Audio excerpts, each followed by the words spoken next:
লক্ষ্মীর ভাণ্ডার নিয়ে খুশির খবর। আর যেতে হবে না দুয়ারে সরকার ক্যাম্পে।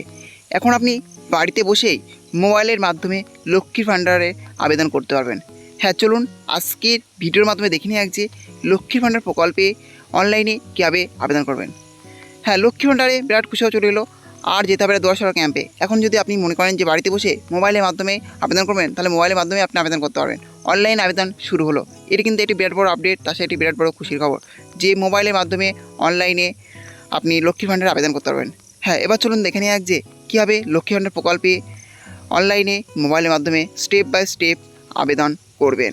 হ্যাঁ, তার জন্য ভিডিওটি একটু স্কিপ না করে শেষ পর্যন্ত দেখতে থাকুন। আর অবশ্যই আপনি চ্যানেলে নতুন হয়ে থাকেন তাহলে চ্যানেলটি সাবস্ক্রাইব করে পাশে থাকবেন। ঝড় বৃষ্টি মাথায় নিয়েই রাজ্যের মানুষজন নতুন করে খুশির খবর দিলেন মমতা বন্দ্যোপাধ্যায়। 21শে জুলাইয়ে তৃণমূলের শহীদ দিবসের মঞ্চে ঘোষণা করেছেন ডিসেম্বর থেকেই লক্ষ্মীর ভাণ্ডারের জন্য আবেদন নিয়ে কাজ শুরু করা হবে।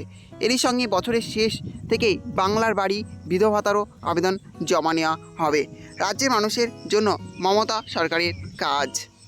21শে জুলাইয়ের মঞ্চে দাঁড়িয়ে মুখ্যমন্ত্রী মমতা বন্দ্যোপাধ্যায় জানিয়েছেন, 1 নম্বর হচ্ছে লক্ষ্মীর ভাণ্ডার কন্যাশ্রী ও রূপশ্রী প্রকল্পের জন্য 60,000 কোটি টাকা খরচ। 2 নম্বর হচ্ছে 2,15,00,000 মহিলা 40,000 কোটি টাকা পেয়েছেন লক্ষ্মীর ভাণ্ডারে।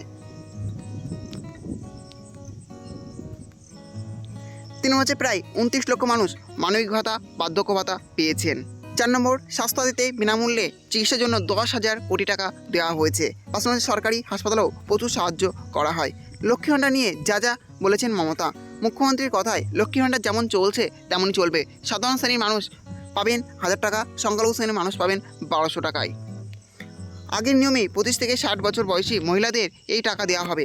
যাদের আবেদন জমা পড়ে গেলেও এখনও টাকা আটকে রয়েছে, তাদের টাকা পুজোর মধ্যেই এসে যেতে পারে। আবেদন শুরু হলে অনলাইনে এভাবে আবেদন করুন। অফিসিয়াল ওয়েবসাইট socialsecurity.wb.gov.in লগ-ইন-এ যান। প্রথমে হোম পেজে নিজেকে নিবন্ধন করুন। এরপর মোবাইল ফোন এবং ওটিপির সাহায্যে লগ-ইন করুন।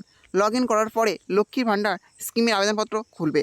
আবেদনপত্রে জিজ্ঞাসা করা সমস্ত তথ্য সঠিকভাবে লিখুন। এরপর প্রয়োজনীয় কাগজপত্র আপলোড করুন। এরপর সাবমিট বাটনে ক্লিক করুন। তাহলে বুঝতে পারলেন, এভাবে আপনি অনলাইনে লক্ষ্মীর ভাণ্ডারের জন্য আবেদন করতে পারেন। অনলাইনে আবেদন অবশ্যই শুরু হচ্ছে। এই ছিল আজকের আপডেট। ভিডিওটি ভালো লাগে অবশ্যই লাইক শেয়ার এবং কমেন্ট করবেন এবং এই ধরনের নতুন নতুন ভিডিও সবাইকে পাওয়ার জন্য চ্যানেলটা অবশ্যই সাবস্ক্রাইব করে রাখবেন।